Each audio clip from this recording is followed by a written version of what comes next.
Ang palagi nating kasama gabi-gabi, ang former Undersecretary ng Department of Energy, Yusek Ben Roque!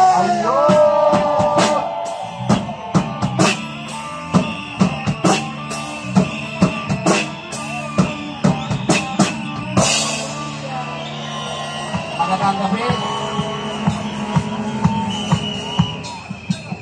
Magandang gabi po sa ating lahat. Siguro nag-i-expect kayo na ngayon tatapang ako. Pero kagabi, alam nyo, ako po ay nag-iisa lang sa aking nirerentahan na bahay. Iniwan ko ang akong pamilya sa Mindanao. Hindi ko alam kung bakit ito ang nangyari sa buhay ko. Siguro, nilagay ako ng Panginoon dahil nakita niya ang puso ko. Amen! Na mahilig magtanggol sa mga inaapi. Nakita niyo, matapang ako, pero sa loob-looban ko, iiyak talaga ako, lalo na namimiss ko yung pamilya ko. Alam mo yan na wala ng perang Pilipinas. Sa totoo lang, nagre-retire na po Wala ako. kayo sa akin, walang investor. Kinuha ko na nga ang retirement ko. Kawawang. Pero bakit hanggang ngayon nakikipaglaban pa rin ako para sa karapatan ng taong bayan?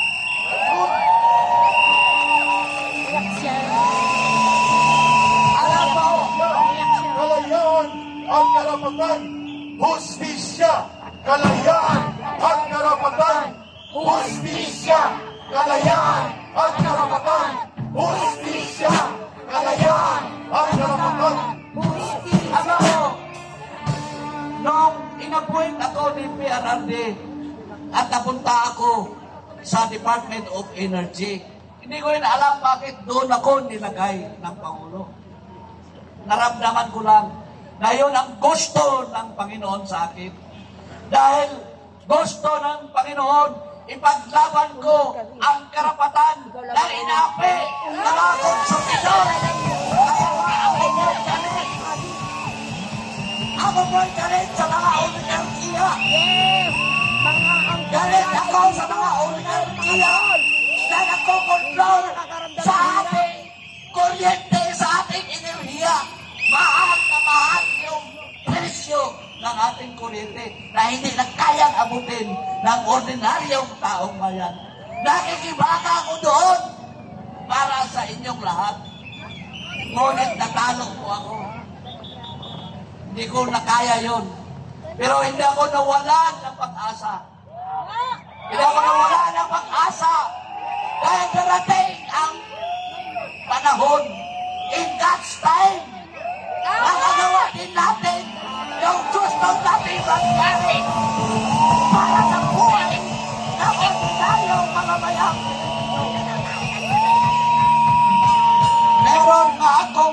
Meron mga akong slogan noon. Tinatawanan lang nila ako. Kasi sinasabi ko palagi, ako po'y Undersecretary ng Department of Energy. Dinugtungan ko lang, energy and happiness. Kasi kailangan natin happiness.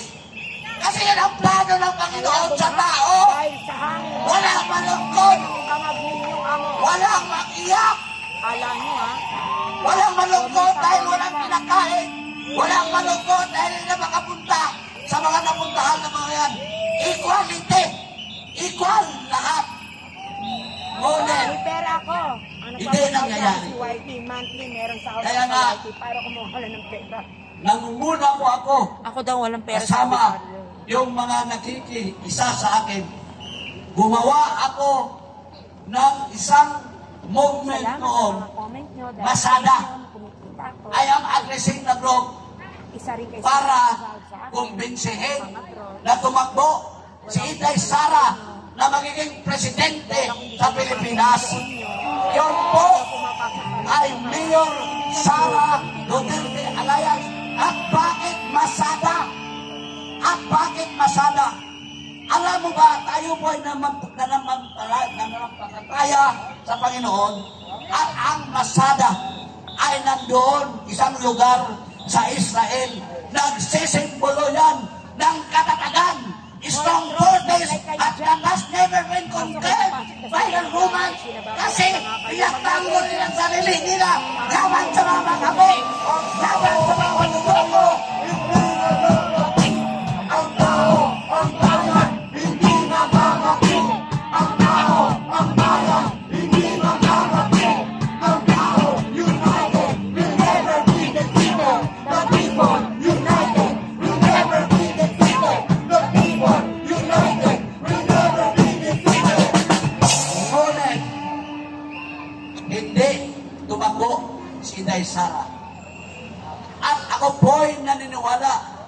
Tinatanong ko na rin ang Panginoon, God, Panginoon ko, Walang utang bakit na loob. Yan. hindi tumakbo si Inday na siyang pag-asa namin na makapagpatuloy sa inumpisahan ng kanyang ama sa kanyang laban, batok sa korupsyon, sa laban, batok sa illegal drugs, sa laban, batok sa mga komunista, sa laban, batok sa kriminalidad.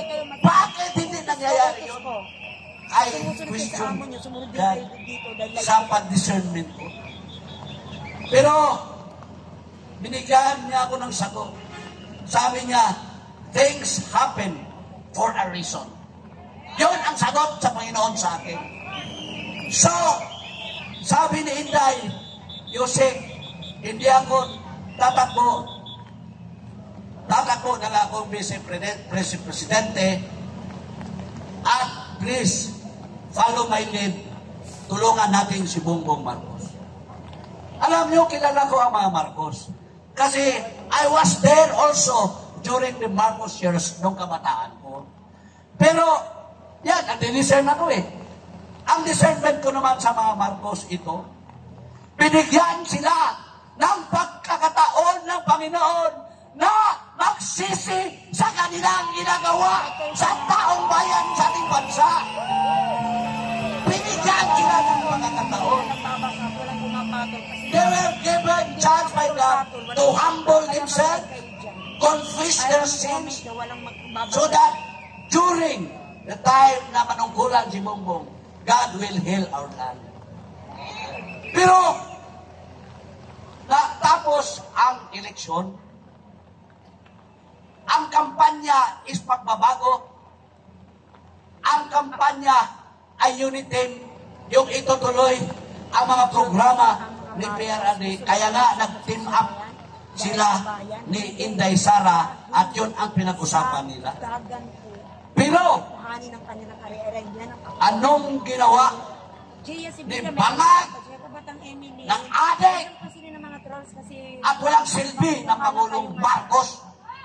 Isang araw pa lang, binuwag na niya ang Anti-Corruption Commission.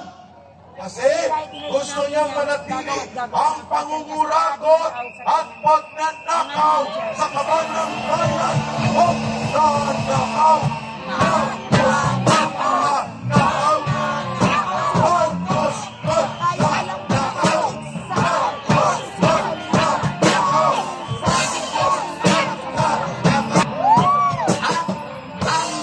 Ang napakasakit,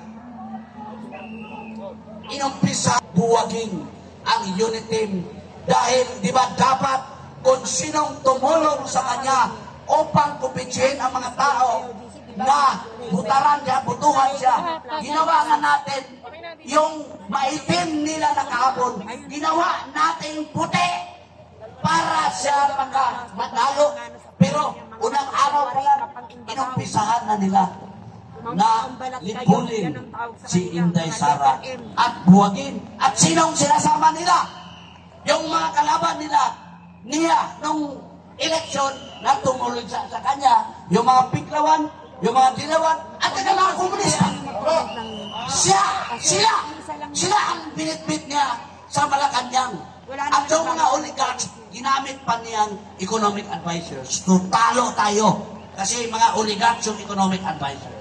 Kaya siya ay walang damdamin, balasubas, Walang damdamin! walang utang na loob, balasubas, walang utang na loob, balasubas, walang utang na loob,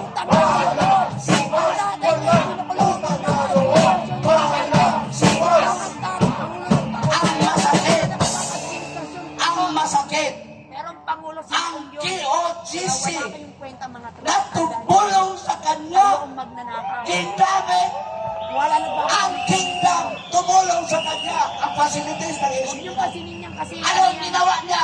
Ito ba ang sukli mo, Bongbong Marcos? Ito ba? Ito ba?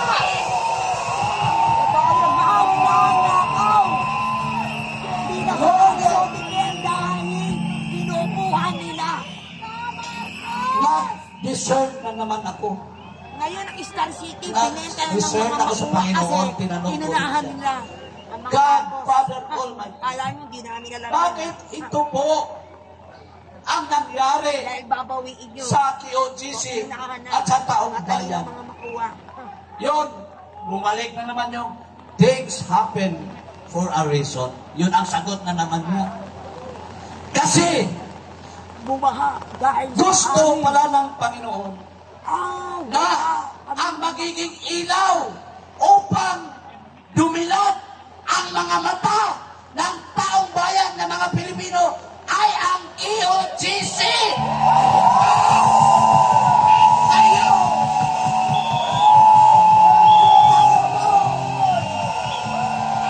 Kayo po!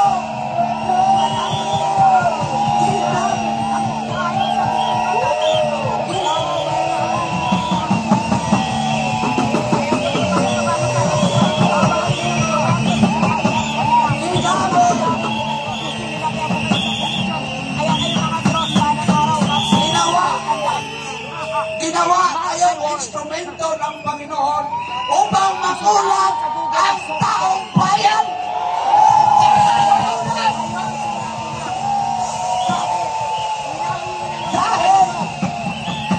Dahil nakita ng Panginoon na kayo, katulad ng Masada, you are a strong fortress, never been surrendered, never been conquered.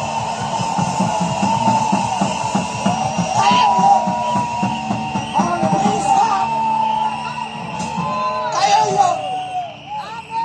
Pero hindi tayo mabahala. Dahil nandito lang ang Panginoon sa atin ngayon. Pero nung isang naputing tayo, Wala nang pera ang Pilipinas. pero nung sinadya tayo, Pero Panginoon, nandito lang siya. wala ka ng pera, ba't hindi ka malay? Ang bobo, At katrol, meron akong i-announce sa inyo. bobo rin. Kasi sinasabi ko palagi, kung tayo po ay nabi, Sa mga Duterte. we just humble ourselves, confess our sins, Huwag turn kayong to God, dyan. and pray. God, heal our land. Ibibigay ng Panginoon yan.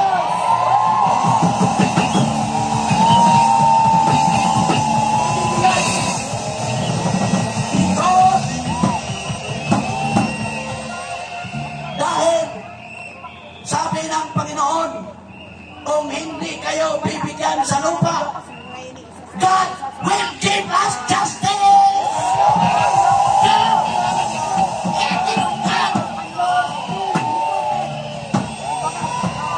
Ang ano ngayon, nag-umpisa na tayong bigyan ng hustisya ng Panginoon. Nag-umpisa na. Ganon ang Number one, bisitahin nyo. yung mga kabinete Susuka nga siya ng mga Tagalog ni Marcos, si DTI Secretary, si Atista, si Maudadato, Resign pala. si Chiloy ngayon, Hindi naman resign. nag-resign na.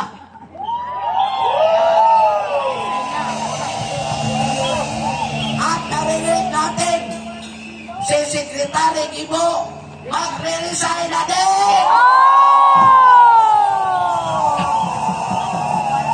DND, Gibon Chidoro. At tayo po dito, Mapag-ibabaw at magpagungwari. we will continue to pray to the Almighty Father na pati si Gibo, mag-resign na!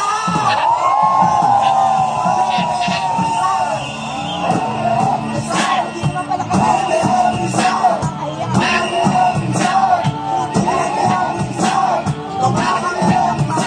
Ito pa, Sa mga kanilang ano. dahil nag-umpisa na ang hustisya ng Panginoon na binigay sa atin, natalo sa Supreme Court si Bangag. Yung kaso nila sa Ilocos Norte, pinababalik ng gobyerno ng Korte Suprema ang inagaw at kinamkam Yan ang sa umpisa! mga magnanakaw na sinabi mo. Lumabas na ang Yan ang 57 sinabi mo. 57 hectares inakaw nila sa Paway, Ilocos Norte, pinababalik na ng Korte Suprema ang kanilang magnanakaw. At yan ang nagpapatunay. Kaya nga, i-challenge ko ang mga kabataan na hindi alam kung ano ang martial law, kung ano ang dictatorship. Ngayon, may freedom na tayo na ang mga Marcos magnanakaw!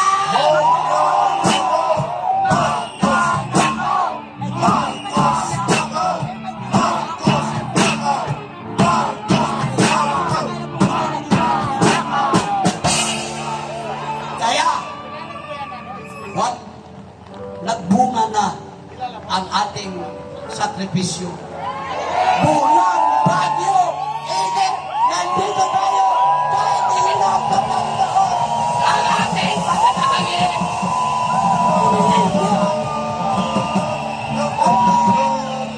Kantahin natin yung Hail Our Land. Yun. Kasalamat tayo, kantahin natin ang Hail Our Land na praise song. Hail Our Land. Hail our land. Nag-umpisa na ang hustisya. Maghihilom ang sugat ng ating bayan kapag lumayas na ang Marcos na bulok na gobyernong ito. Maghihilom ang ating sugat ng ating bayan kapag naningil na ang hustisya at katarungan ng langit at ng kasaysayan. Doon tayo patungo kapag tiningil ng kasaysayan na yan. We will heal our land with justice. We will heal our land with the redemption of our country. Yun ang dahilan kung bakit tayo nagsasama-sama sa sakripisyo ito dito sa Liwasang Bonifacio.